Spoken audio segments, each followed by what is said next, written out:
Hello दोस्तों, नमस्कार। मैं हूं डॉक्टर बलबीर सिंह। आप देख रहे हैं यूट्यूब चैनल क्वेस्ट इंडिया। दोस्तों, आज बात करेंगे पीजीटी के एग्जाम के बारे में। जैसा आप सबको पता है कि पीजीटी का एग्जाम यानी कि स्क्रीनिंग टेस्ट अभी 9 तारीख को शेड्यूल्ड है।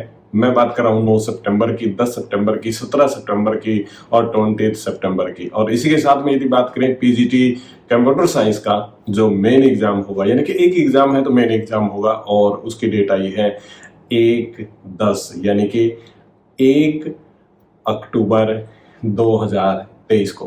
तो दोस्तों, इन डेट्स में ना थोड़ा सा वेरिएशन है। स्टार्टिंग जो एग्जाम की हो जाएगी वो 9 तारीख से हो जाएगी, और 9 सितंबर से 9 और 10 को है, फिर 17 को है, फिर 20 को है, और फिर जाके अक्टूबर 1 को है। पहले जो एग्जाम था वो 24 तारीख को था, यानी कि 24 सितंबर 2023 को था कंप्यूटर साइंस का मेन एग्जाम। परंतु अब उसकी डेट ना रीशेड्यूल कर दी गई है। उसका लेटर भी मैंने अभी ग्रुप में डाला है, तो आप उसको देख लीजिएगा।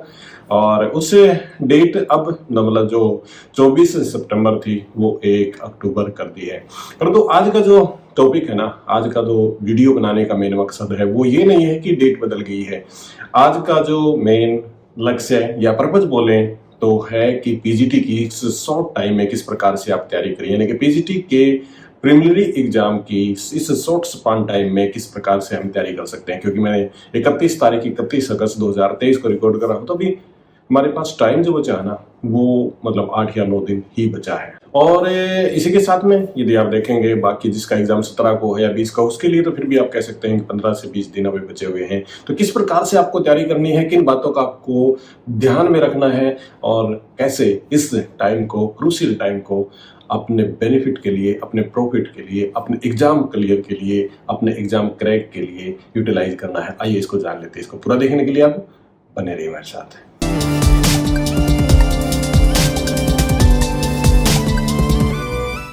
दोस्तों, एक बार फिर से आपका स्वागत है। तो बहुत इंपॉर्टेंट टॉपिक आज का है कि पीजीटी की तैयारी आप किस प्रकार से करें। ये शॉर्ट स्पान टाइम है, यानी कि थोड़ा सा समय में बचा हुआ है। 9-10 दिन बचे हुए हैं जिनके पहले शेड्यूल के अंदर एग्जाम है, उनके 9-10 दिन के अंदर वो किस प्रकार से तैयारी करें। आइए उन पॉइंट्स को जान लेते हैं कि वो कौन कौन से पॉइंट है। सबसे पहला पॉइंट,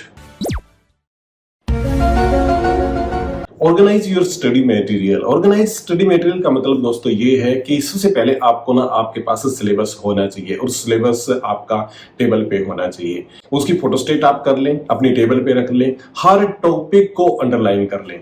और अंडरलाइन करने के बाद आप ये देखिए कि आपके पास स्टडी मटेरियल है या नहीं है। देखिए, टाइम ये नहीं है कि आप किसी अलग बुक में, रेफरेंस बुक में जाओगे, उसको वहां से देखोगे, यहाँ से देखोगे। ऐसा बिल्कुल भी टाइम नहीं है। अब टाइम ये है कि सारा स्टडी मटेरियल आपके टेबल के ऊपर होना चाहिए, वो ऑर्गेनाइज्ड होना चाहिए।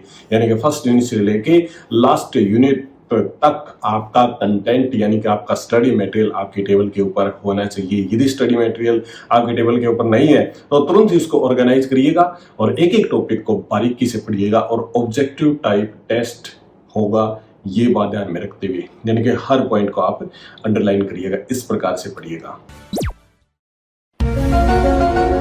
दोस्तों, दूसरा जो इंपॉर्टेंट पॉइंट है वो है कि स्टडी इन नेचुरल लाइट। देखिए, बहुत सारे हमारे दोस्त ऐसे होंगे जो रात को पढ़ते होंगे, उनकी आदत होगी, मतलब दिन के अंदर बहुत सारे काम करते हैं। बहुत सारे तो मेरे दोस्त, खासकर मुझे भी आदत थी कि मैं दिन में तो सो जाता था परंतु रात को स्टडी करता था। यदि आप भी ऐसा करते हैं तो मैं आपको सलाह दूंगा कि ऐसा प्लीज मत कीजिएगा।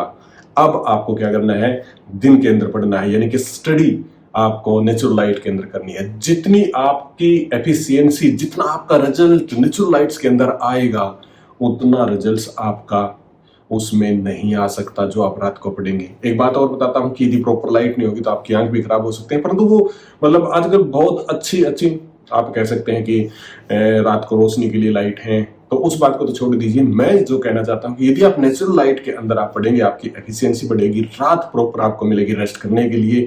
तो सारा काम क्या है कि आप दिन में कीजिएगा। यदि नेचुरल लाइट में आप पढ़िएगा तो उसका रिजल्ट, उसकी एफिशिएंसी ज्यादा निकलती है। तो इसलिए मेरी सलाह है कि आप नेचुरल लाइट में पढ़िएगा। दोस्तों, तीसरा पॉइंट जैसा आपने देखा कि make sure you are comfortable. आपको फील होना चाहिए कि आप कंफर्टेबल हैं। देखिए, कई सारी ऐसी पोजीशन होती है कि आप कंफर्टेबल फील नहीं करते। मतलब कुछों को आदत होती है कि वो बिल्कुल फुल यानी कि पिन ड्रॉप साइलेंस उनको चाहिए। यदि आपको ऐसे चाहिए तो ऐसा एटमॉस्फेयर, ऐसा एनवायरनमेंट आप ढूंढिएगा जहां पिन ड्रॉप साइलेंस हो। हो सकता है आप लाइब्रेरी में पढ़ने के आदी हो। मतलब यदि आप लाइब्रेरी में पढ़ने के आदी हैं तो आज मतलब ऐसा है कि 9-10 दिन तक लाइब्रेरी को मत छोड़िएगा, जाइएगा, जो भी आपके नज़दीक लाइब्रेरी है उसको ज्वाइन कीजिएगा और वहाँ पे पीसफुल जो इन्वायरमेंट होता है वहाँ पे बैठ के आप स्टडी कीजिएगा। क्योंकि कईयों की आदत होती है म्यूजिक सुनते हुए। यदि आप म्यूजिक सुनते हुए आपकी आदत है तो हेडफोन वगैरह लगा के आप स्टडी कर सकते हैं, या फिर अपने घर में जिस भी कॉर्नर में आपको म्यूजिक सुनते हुए पढ़ने की आदत है वहाँ पे आप पढ़िएगा। परंतु एफिशिएंसी की यदि बात करें तो मैं आपको बताता हूँ कि खरबूजे को देख के खरबूजा रंग बदलता है। मतलब क्या है कि जब बहुत सारे कैंडिडेट जहाँ पढ़ते होंगे वहाँ पे आपकी एफिशिएंसी ज्यादा आएगी, आपके पढ़ने के लिए आपका मन करेगा और उसके लिए सबसे बेटर इन्वायरमेंट आपको लाइब्रेरी ही देगी। तो आप लाइब्रेरी में जरूर जाइएगा।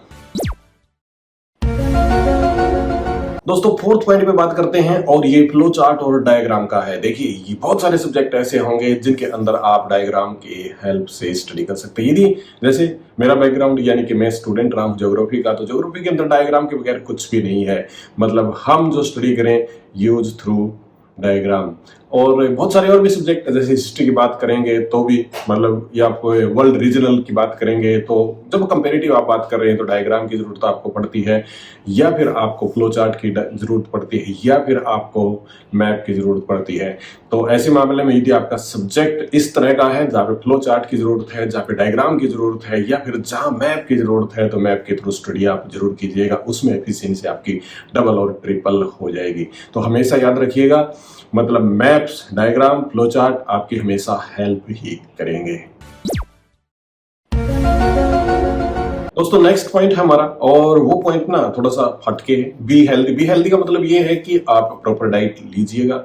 ऐसा नहीं कि आपको लगता हो यदि मैं ज्यादा खा लूंगा तो रात को मुझे नींद आ जाएगी, मुझे स्टडी करनी है। मैं इसकी बिल्कुल भी सलाह नहीं दूंगा। और जितना मैंने देखा और जितना मैंने सुना है, बहुत सारे ऐसे जो सिविल एस्पिरेंट स्टूडेंट है वो कहते हैं कि प्रॉपर डाइट लीजिएगा। प्रॉपर डाइट का मतलब ये है कि healthy body has a healthy mind. इस कंसेप्ट को आप समझिएगा। आपकी बॉडी हेल्दी कब होगी? जब आप इनटेक अच्छे तरीके से करें, यानी कि डाइट आपकी बेहद अच्छी है। यदि आपकी डाइट अच्छी नहीं है तो आपकी हेल्थ कमजोर हो जाएगी, आप बीमार हो सकते हैं, या फिर आपकी हेल्थ ना वीक हो सकती है। और वीक हेल्थ आपका रिजल्ट और आपकी एफिशिएंसी को घटा देगा। तो आपको अच्छा रिजल्ट लेके आना है तो अच्छे तरीके से खाना खाइएगा। मतलब 3 बार जरूर आप खाना लीजिएगा। नाश्ते को मत भूलिएगा, उसके साथ में लंच और डिनर को हमेशा याद रखिएगा, मिस मत कीजिएगा। और अच्छे तरीके से स्टडी आपकी तभी हो पाएगी यदि आप अच्छे तरीके से डाइट लेते हैं, आपकी बॉडी हेल्दी है। तो हेल्दी बॉडी को ध्यान में जरूर रखिएगा। दोस्तों हमारा जो छठा पॉइंट है वो है रेगुलर ब्रेक का। जैसा आपने देखा दोस्तों, रेगुलर ब्रेक बहुत ज्यादा जरूरी है। देखिए हमेशा यदि कैपेसिटी की बात करें ना तो बहुत सारे कैपेसिटी 1 घंटे की होगी, 2 घंटे की होगी, किसी की 3-4 घंटे भी होगी। परंतु मैं आपको ये सलाह देता हूँ कि यदि आप 2 घंटे तक कंटिन्यूसली स्टडी कर सकते हैं, वो मोर देन एनफ, बहुत ज्यादा है। 2 घंटे के बाद 10 मिनट का, 15 मिनट का ब्रेक लीजिएगा। ब्रेक लेने के बाद फिर दोबारा से आप स्टडी कीजिएगा। और यदि आप इस प्रकार से करेंगे आपकी एफिशिएंसी बढ़ेगी, कंसंट्रेशन आपकी बढ़ेगी। क्योंकि कंसंट्रेशन नहीं है तो रिजल्ट फिर इफेक्ट हो जाएगा। मतलब है आप पढ़ते तो रहेंगे परंतु वो आपके जो पल्ले पड़ने वाली बात है ना वो नहीं होगी। तो पल्ले कब पड़ेगी? मतलब आप ज्यादा कब सीखोगे? आप तभी ज्यादा सीखोगे यदि आप रेगुलर ब्रेक लेते हैं तो। दोस्तों ये जो 6 पॉइंट मैंने बताए हैं ना, ये बहुत इंपॉर्टेंट पॉइंट थे और ये मतलब कॉमन से पॉइंट्स इनको आप कह सकते हैं। परंतु आगे जो आपको 4 पॉइंट में बताऊंगा, यानी कि 7वां, 8वां, 9वां, 10वां 6 पॉइंट बता चुके हैं। ये पॉइंट्स आपको स्पेसिफिक नीड है आपके रिजल्ट इंप्रूवमेंट के लिए। यानी कि ये ऐसे पॉइंट हैं जिनके माध्यम से, जिनको अडॉप्ट करके आप अपने सिलेबस को या फिर अपने सब्जेक्ट को ज्यादा स्ट्रॉन्ग बना सकते हैं। कैसे? देखिए 7वें पॉइंट को देखिएगा, और ये 7वां पॉइंट जो आपने मतलब पहले ही पढ़ लिया है, तो इसमें आप समझिएगा कि क्या है। सोशल मीडिया को अवॉइड कीजिएगा। सोशल मीडिया मतलब जैसे ही आप स्टडी करते हैं, यदि आप सोशल मीडिया के टच में हैं, और कईयों को तो ना मतलब खाना खाया तो भी उसका फोटोग्राफ लिया, सोशल मीडिया इंस्टाग्राम फेसबुक पे डाल दिया, कुछ बुक पढ़ी, ये रिकमेंडेड बुक है, ये तैयारी करा, वगैरह वगैरह ये सब। तो मैं आपको ये सलाह देना चाहता हूँ कि सोशल मीडिया से हमेशा दूर रहिएगा। सोशल मीडिया आपके लिए खतरनाक होगी तैयारी करने के लिए। बहुत ज्यादा बढ़िया आपको रिजल्ट चाहिए, यदि आपको एग्जाम क्रैक करना है तो निश्चित तौर से इन 10 पॉइंट्स को याद रखिएगा। पीछे के जो 4 पॉइंट है ये बेहद इंपॉर्टेंट है, इनको भी आप याद रखिएगा। दोस्तों अगला जो पॉइंट है हमारे लिए बेहद इंपॉर्टेंट है, और वो इंपॉर्टेंट किस प्रकार है कि जब हम स्टडी कर रहे हैं तो हमें ना नोट्स जरूर बनाने होंगे। अब हमारे पास ना बहुत कम समय है, यानी कि लगभग 9 या 10 दिन बचे हुए हैं, तो किस प्रकार से बड़े बड़े नोट्स बना सकते हैं। तो बड़े नोट्स की मैं बात कर ही नहीं रहा हूं। मैं आपको जो समझाना चाहता हूं, मैं आपको जो बताना चाहता हूं, ये बात याद रखिएगा कि इस छोटे से, इस थोड़े से short of span of time के अंदर आप पॉकेट टाइप के नोट्स बनाइए। पॉकेट टाइप की एक डायरी रखिएगा, इतनी सी साइज की आप रख सकते हैं, और उस डायरी के अंदर जो आपको इंपॉर्टेंट लगता है उसको आप नोट कीजिएगा। यह आपको प्री एग्जाम के अंदर तो इंपॉर्टेंट आपके लिए रहेगा ही, मेन एग्जाम के अंदर भी ये आपको बहुत बड़ा योगदान देगा। तो हमेशा याद रखिएगा, छोटी डिक्शनरी आपके लिए बड़ी काम की हो सकती है, छोटी पॉकेट टाइप की डायरी आपके लिए बड़ी काम की हो सकती है। उसमें नोट्स आप लिखिएगा, उसके अंदर छोटे छोटे पॉइंट्स आप लिखिएगा, और वो पॉइंट्स आपके बड़े काम के होंगे बाद में आप जब रिवाइज करेंगे। तो prepare your notes in pocket type of diary. दोस्तों ये जो पॉइंट्स आपने देखा, 9वां पॉइंट, और ये बड़ा इंपॉर्टेंट पॉइंट है कि प्रेफर स्टैंडर्ड बुक्स। देखिए हम तैयारी करते हैं, हमारे लिए बहुत इंपॉर्टेंट है कि हम बुक्स पे डिपेंड रहते हैं, क्योंकि जो हमारा लर्निंग प्रोसेस है वो टीचिंग के थ्रू है, तो वो तो जा चुका है, हमने कोचिंग ली या जो भी करी वो सारा समय जा चुका है। अब हमारे पास 9 या 10 दिन है, हमें सारा का सारा कलेक्ट जो मटेरियल करना है, रिवाइज जो मटेरियल करना है, वो करना है हमें बुक से, और वो बुक आपकी स्टैंडर्ड की होनी चाहिए। देखिए मैं बहुत ज़्यादा बुक को प्रेफर नहीं करूंगा कि आप 9-10 बुक प्रेफर करते हैं, तो मैं उसको प्रेफर नहीं करूंगा। मैं सिर्फ आपसे ये कहना चाहता हूँ कि चाहे आपके पास एक बुक हो, और कई सारी बुक पढ़ने से अच्छा है एक बुक को आप बार बार पढ़ें, और जो बुक आप बार बार पढ़ रहे हैं वो आपकी स्टैंडर्ड की बुक हो, उसमें गलतियां ना के बराबर हो। यदि गलतियां आपकी किताब के अंदर होंगी तो आपका रिजल्ट वो खराब हो जाएगा, आप एग्जाम को क्रैक नहीं कर पाएंगे। आपकी बुक स्टैंडर्ड की हो। और इसी से मुझे याद आया कि बहुत सारे हमारे दोस्त ये कहेंगे कि स्टैंडर्ड बुक के बारे में आप बताइएगा, कौन कौन से सब्जेक्ट में कौन कौन सी स्टैंडर्ड की बुक है। तो जो पर्टिकुलर और मतलब ये कहें रिकमेंडेड जो बुक है आपकी सिलेबस के वाइज, वो बहुत ही जल्द मैं वीडियो बनाने की कोशिश करूंगा, तो उसमें भी आप जरूर देखिएगा। दोस्तों हमारा last point but not least, remember it's so important, focus on it, practice all question paper. पर वो आपको कहां से मिलेंगे? मैं आपको ये सलाह देता हूं कि 10 साल के लगभग जितने भी आपको नेट के, यूजीसी नेट के ऑल क्वेश्चन पेपर मिलते हैं, उन सब को रिवाइज कीजिएगा।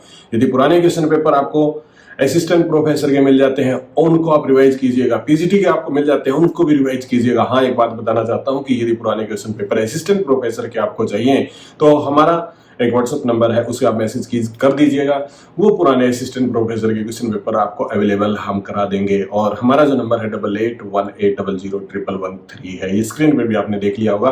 तो दोस्तों ये 10 पॉइंट बेहद इंपॉर्टेंट है आपके एग्जाम को क्लियर करने के लिए। ये जो वीडियो पर्टिकुलरली मैंने फोकस किया है प्री एग्जाम के लिए, मेंस के लिए नहीं। और रिकमेंडेड बुक के बारे में बहुत ही जल्द हम एक नया वीडियो लेके आएंगे कि कौन से सब्जेक्ट के अंदर कौन सी रिकमेंडेड बुक है, तो उसके लिए, उस वीडियो के लिए आप वेट कीजिएगा। और इन 10 पॉइंट्स पे आप जरूर फोकस कीजिएगा यदि आप प्री एग्जाम को क्रैक करना चाहते हैं, क्लियर करना चाहते हैं।